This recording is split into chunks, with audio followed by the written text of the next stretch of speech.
जब जब युवा पुस्ताको भावना, चाहना र आवश्यकताको सम्बोधन गरिँदैन, तब तब असन्तोष पैदा हुन्छ, जसले विद्रोहको रूप पनि लिन सक्छ भन्ने सत्य नेतृत्वले हृदयङ्गम गर्नै पर्दछ।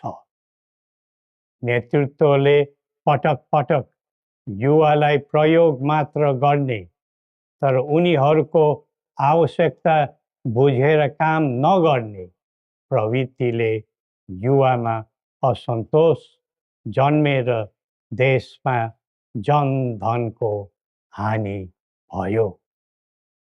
जसरी भविष्यका कर्णधारहरूको ज्यान गयो, त्यसले सबैलाई स्तब्ध बनाएको छ। युवाहरूमा भ्रष्टाचारप्रति असहिष्णुता र आइटी